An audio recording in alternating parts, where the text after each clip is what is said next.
Alright guys, I've got Allison. She seems to be pretty comfortable right now.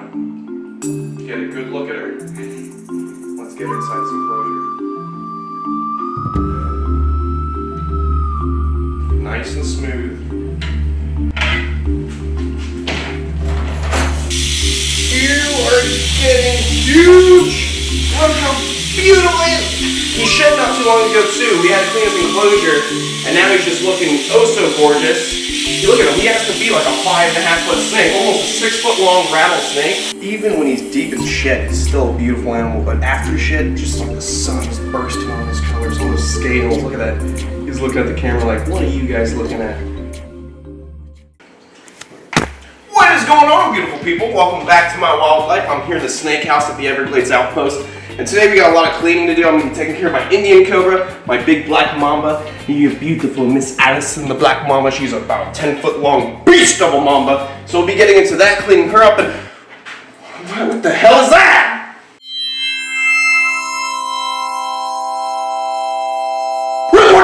Demon baby! Demon baby!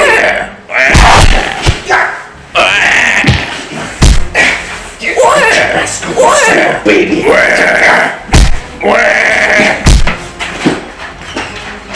Follow me!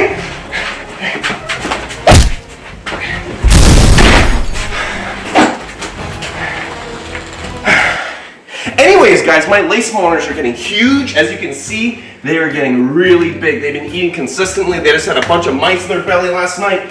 So they're sitting under the heat lamp digesting. And now, oh look, he thinks he's getting food. Now I'm going to see if we can do a little bit of an interaction now that they have some full bellies and they're a bit more content. What's going on, Jack? Jack is a lace monitor, a bell space lace monitor. That's that black and white pattern. It's a naturally occurring morph out in eastern Australia. What are you doing, little guy? Huh? Now notice, oh, don't be too twitchy. Notice that he picks up the scent with my fingers and he knows it's not food. Even though that they can get a little rambunctious and come real curious and fast, once they pick up the scent that it's just you and no food, you are good to go. This right here is Lacey. She's a lace monitor too, but she's not a morph. She's not the bell space morph. She's just a naturally occurring color of this dark black pattern. There we go. Look at her. She is such a little beast. And I'm thinking that she's ready for an upgrade. We can't leave her alone. They're getting so big that they're definitely gonna need an upgrade. I can't wait to get these guys outside in natural sunlight so their colors can pop like crazy. That's the blessing of living down here in South Florida, because you gotta keep your reptiles outside year round, right? And the cool thing about lace monitors is that they're found the most south in Australia, in eastern Australia, so they can actually tolerate real cool weather, and they can tolerate our real cool winter months. Obviously, you want to keep them somewhat toasty so they don't get too cold, but this monitor lizard species, Varanus varius, is a species that is very well content with cool weather. I'm going to try and get Jack out. He's a little more rambunctious when it comes to handling. Jack, what's going on, dude? Don't poop on me. Don't poop on me. Be a good lizard. There we go. Jack, don't do it, Jack. Jack, the bell space lace monitor, he is getting huge. Look at him. Look at his tail. He has to be like 3 feet long now. And this is why I'm saying that they need to get their upgrade soon so they can have a big walk-in enclosure outside and get those natural rays, because Jack is going to get significantly bigger than Lacey because he's a male. And when it comes to lace monitors and all types of monitor lizards, the males are always bigger and bulkier. Jack can potentially get 6.5 feet long, ranking him as the second largest lizard in Australia, first being the Parenti, which is a species we went into the outback to look for, but sadly we were not lucky enough to find one. All we found was the scat of a Parenti. We went through it and found monitor lizard claws, probably from a Gould's monitor, because monitor lizards can be cannibalistic, feeding on not just their own species, but their wild cousins. So we found Gould's monitor claws in the poo, so check out this clip from Australia where we're tracking Parentis with Ricky Mack from the outback. Mamma mia, spicy meatball, right? Look at this. We've got some doo-doo right here, some Parenti poo. And if we investigate a little bit and break it up, because if you break this stuff up, you can see what they're eating out here. And these are the kings of the outback. We got skin of another reptile in here. Looks like tail skin. Same going. Same going. Look at that. Cool. That's a cool. Cool. Spawn it up. That's like a 1.5 long lizard. Yeah, it is. But it's a tooth. There's a bit of skin off it. It's a lizard over here. Look at that. Spooks. Look at that claw. That lizard's over a foot long. It's been devoured by the king of the outback friend. What would that be, the tail or the belly?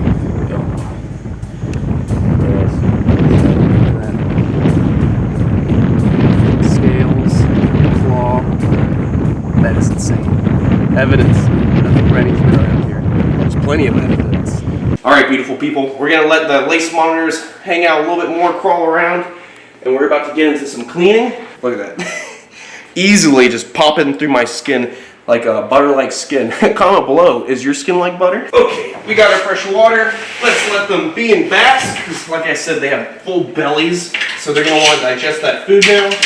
Okay, dokie. Now, we're going to be taking care of Allison, the black mamba. Alright, beautiful people, we're going to start off with Allison, the black mamba. So basically, usually the snake we hold for last, we're going to start off with first. Get the hardest one to do out of the way first. Now, like last time, what we're going to do is we're going to move her into this enclosure where this beautiful monocled cobra is hooding up at us, because we don't want to try and stick her inside this garbage can. If you try to stick her inside this garbage can, all she's going to do is shoot out. This is a huge arboreal snake. Second longest venomous snake on the planet. You don't want to try and put this guy inside a can or put her inside a can, because she's just so big it takes a split second for her to shoot out right past her face. And I've heard so many stories over the years from many different snake keepers and handlers here in Florida, Australia, Africa. All these different keepers and handlers that work with mambas all have the same story.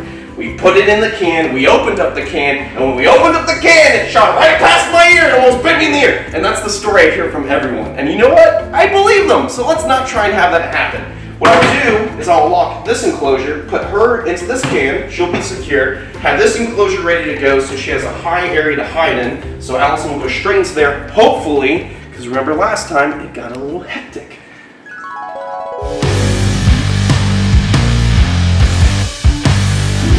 Yeah, let's not do that, okay? So let's make sure this goes nice and smooth. Let's get out this beautiful monocled cobra, and let's get this going. Alright guys, we've got the beautiful monocled cobra right here, albino monocled. Put her right into that can. Snake holding receptacle. There we go. Okay, now we're going to put her over here. Alright, so we're going to take out the water bowl, take out the hide, leave the cage door open so we're good to go. And now we can take out Allison, the black mamba. She needs to get all this poop taken out. She needs fresh water. We're probably going to clean this glass up real nice because she apparently pooped on the inside and sprayed the glass because she's a bit of an artist, right, Allison? Aren't you just a little artist? Aren't you? You're so pretty. Look how beautiful her face is. All right, guys, before we deal with the mamba, let's take a moment to take a deep breath and get ourselves in the zen state.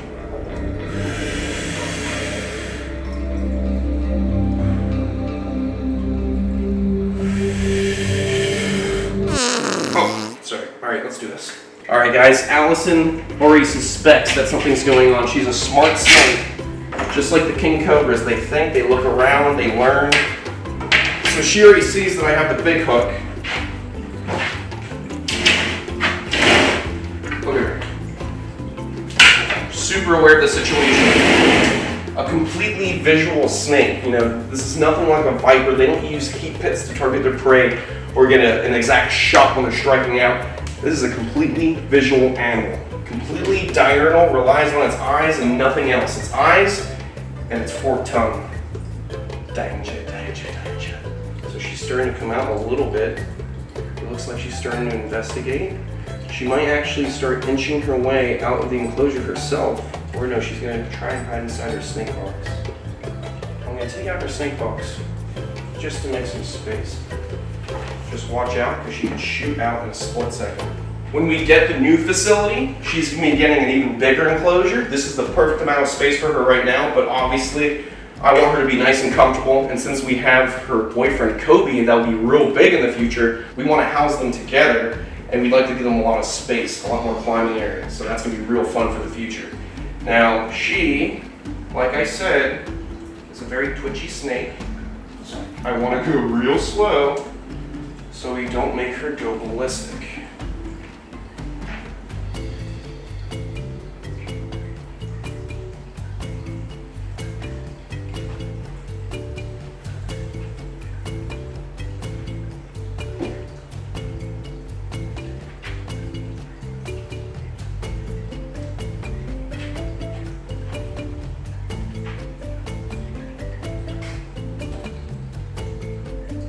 All right, guys, I've got Allison. She seems to be pretty comfortable right now. Get a good look at her. Let's get her inside this enclosure. Nice and smooth.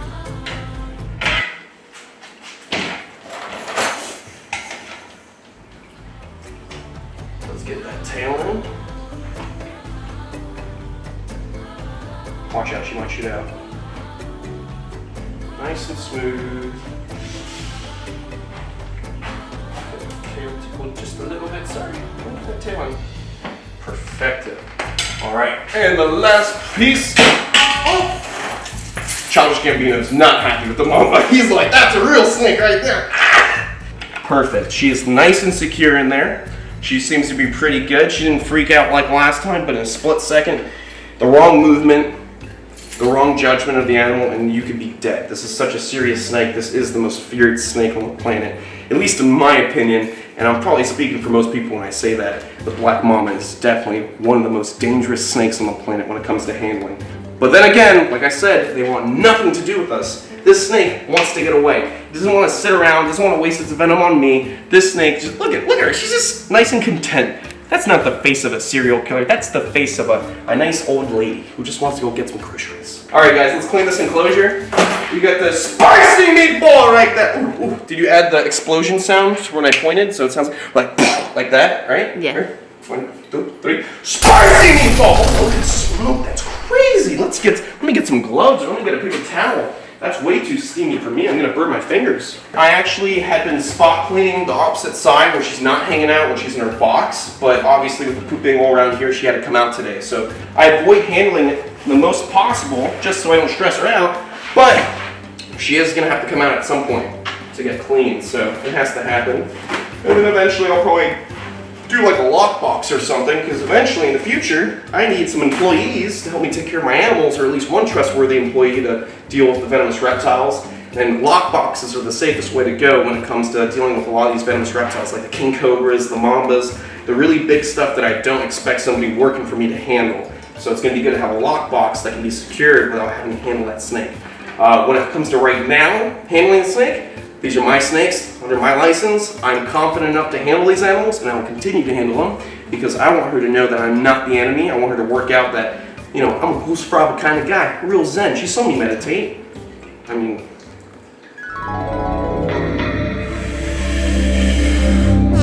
Oh, sorry. Alright, let's do this. Yeah, she saw me meditate. Maybe that's not a good point. Anyways, I'm gonna get back to clean this enclosure. So we're gonna have to clean the glass. I'm gonna get this glass actually out. We're gonna have to get out of this trick. Oh! Wow! Super careful for that. We're gonna get this nice and clean, get this whole enclosure looking good, because although it is a nice enclosure as it is, I don't think people want to see crap sprayed on the glass as they're looking at a beautiful black mamba. It kind of takes away from the moment, you know? Keep everything clean, pristine, fresh water everywhere, so when people look at these animals, all they're thinking about is the beauty of the animals instead of seeing, ugh, it's sitting in its own poop. That's disgusting. Whenever you see poop, you gotta clean it. Okay, beautiful people. I've got some fresh water. I'm gonna stick it right there in the corner. Perfect. We got the glass nice and clean. No more poop to look at, even though it was very interesting to look at. You know, like I said, the musk from a black mamba smells like ramen noodle. I don't want you guys to ever have to get crapped on by a black mamba to experience that, but I thought it'd be pretty interesting since we don't have smell-o-vision to tell you what it smells like. And I've never experienced a snake that has the musk of ramen noodles. What? It's supposed to be a deterrent, and it makes you just want to... Never mind. No, let me just put this glass back in. All right, beautiful people, we're gonna be taking out Allison, putting her back inside her enclosure. See how defensive she looks right now? She's essing up her neck a little bit. She's starting to ventilate a little more. I don't want her to be like this. I want her to be nice and tranquil. So I want to move nice and smoothly so she doesn't feel uncomfortable and feel like she needs to act sporadically and shoot out. You know, I'm not always going to be able to stop the animal from feeling like this, but the best I can do is move the animal smoothly so she doesn't get too upset in the first place. There we go. Beautiful Alice in the Black Mamba. What a beast. She's pretty calm, not too bad. She's flaring up her neck a little bit, you can see that, which is very common for the Mambas because they are part of the Elapidae family, so they don't have a true hood like an Indian cobra, but they do have somewhat of spread ribs around the neck to flare out when they're upset. So if they're ever in a bad position, if they're cornered out in the wild, they flare out their neck, they open their mouth, flash the black interior of their mouth. So let's get this enclosure nice and secure. You wouldn't want her to get out. And like I've said, all the enclosures in this house are snake-proof enclosures. They're all locked, approved by Florida Fish and Wildlife, and we keep all the snakes in a snake-proof room here, inspected by Florida Fish and Wildlife with double doors for entry. So none of these animals will ever get out, and they're all used for educational ambassadors.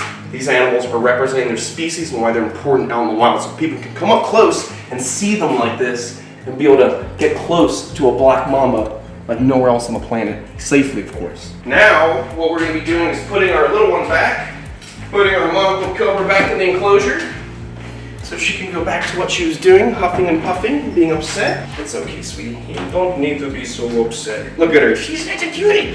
But she also is a very dangerous snake. Drop for drop, monocled cobras are one of the most potent neurotoxins out there. More potent drop for drop than a king cobra. Relax, relax. It's okay. Puffy, puffy, I hear you. Puffy, puffy, puffy, puffy, yes. Yes, yes, yes, yes, yes. Let me actually grab this mister right here. Get some fresh water. Alright guys, we're going to close up the albino monocled cobra. And now, we're going to be moving on to Senor Pepe, one of my most beautiful, probably the most beautiful rattlesnake in the room. Alright guys, we're going to be taking out Senor Pepe. Look at him, he's a little bit upset today. Let's get his hideout first. He is getting really big. He had a lot of rats recently. If you saw one of the last feeding episodes, he's trying to get his last third. Look at him flinging his tongue around.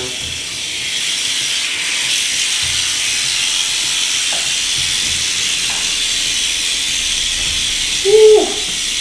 You are getting huge. Look how beautiful he is.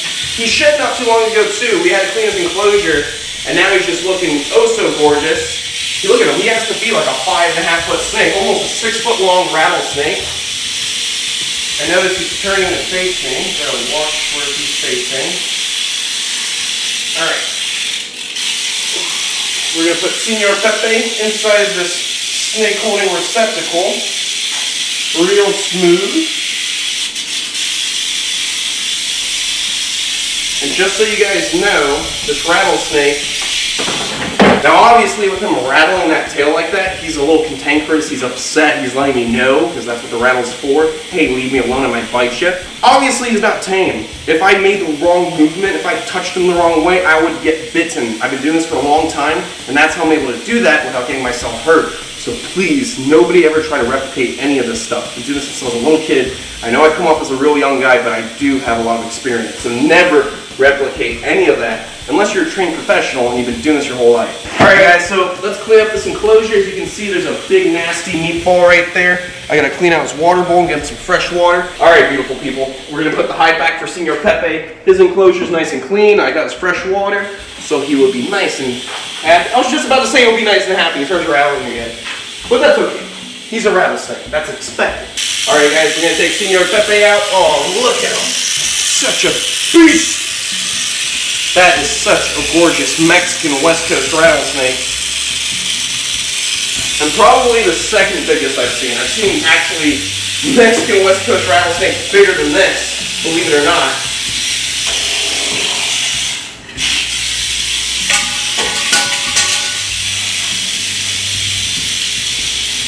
Now notice I'm supporting him the whole time and making him comfortable. And that's why he's not shooting back on me. I'm not giving him any reason to shoot back. He doesn't see me as a threat until I start acting like a threat.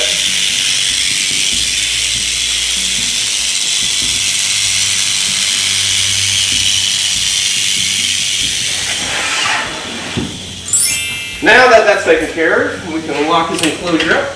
Make sure it's as secure as it can be.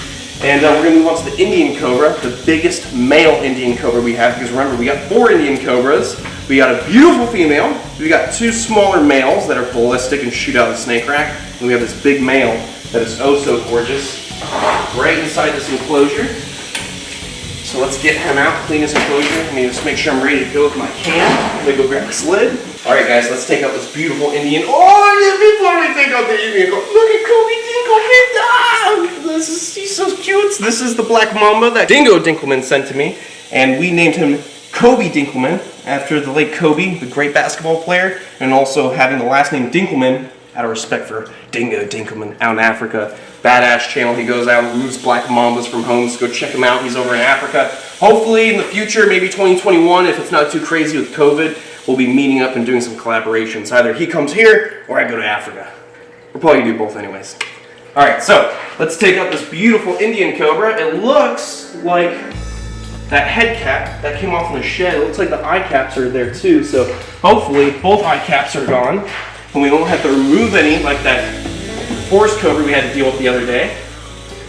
And he also went to the bathroom not too long ago. We're gonna give him a nice big rat after this episode. Look how beautiful this Indian Cobra is. Woo! Look at the colors of this snake. That is such a beautiful animal. Indian Cobras are such an iconic snake. So as you can see, that beautiful hood on the back is why they got the name Spectacle Cobra as well, because it looks like a pair of spectacles on the back. This is such a beautiful, look at that hood. That is such a beautiful snake. All right, we're gonna get this male inside the snake holding receptacle. There we go, nice and easy. I definitely want to hook him up with that female Indian Cobra that I got. I want him to produce some young. He is such a beautiful animal, as well as these other Indian Cobras. They're all beautiful, and that's why I got all 4 of them. All right, guys, he's secure. We're good to go. Let's clean his enclosure. Let's just move some stuff around. He had both of his eye caps on, so that's good. And you can see from this shed right here. Look at that eye cap right there. Came off with the shed, so that's good. It wasn't a whole shed, but he did get it all off eventually in chunks. So let's get all the skin out. Okay, we're good to go. We got all the poop, we got all the skin. Throw that away. And before we finish, let's get some fresh water. Oh! I grabbed the spicy meatball. It was wet meatball, not cooked to perfection. I'm gonna go with some fresh water. I'll be right back, guys. Let's see. I can't get over the colors of this snake. The white that breaks through the brown scales is just so beautiful. So beautiful! Oh! Let me help you. Okay, let me have your tail. Hello. Whoa, look at that snake. Even when he's deep in shed, he's still a beautiful animal, but after shed, just like the sun is bursting on his colors, on those scales. Look at that. He's looking at the camera like, what are you guys looking at? Such a pretty snake. I really love almost like teardrops right underneath the eyes. Let's not let him get too close. All right, I'm gonna put this snake right back inside its enclosure so he can go back to what he was doing. Such a beautiful snake. And we were talking about the monocled cobra earlier having very deadly venom. The Indian cobra is a very potent snake when it comes to its venom. If you got bit by an Indian cobra, you could very well die in 60 minutes. And if you're allergic to venom, you could die in 15 minutes for anaphylaxis. All right, guys, let me lock this enclosure. Just like this. Watch this. Definitely secure. All right, beautiful people, that's gonna be it for this episode. I'm gonna have to end it here. If you guys wanna get some more exclusive content that you can't see on this channel, check us out on Patreon. We also have exclusive merch that's coming out, as well as exclusive photos and notifications on what we're building up on, what we're working on. So definitely check us out on Patreon. Also check us out on Teespring to get your own merch, Chandler's Wildlife merch. Oh, hail the King Cobra, be chill like Ziggy. There's so much to come, and we're gonna start trying to drop merch more often. We need to get our own designer. Maybe we should have a little competition. Should we have people apply to be designers? All right, let's do that. If you guys would like to potentially be a designer for merchandise, send us an email to this email right here on the screen, and you guys can let us know what you got. Send us some of your work so we can see what you've been doing, and we can start sending out some merchandise. All right, beautiful people, I will see you on the next one. Stay beautiful, stay safe, and most of all, be very gentle with your black mamba. You don't want to hurt your black mamba, but also be careful because your black mamba might hurt you.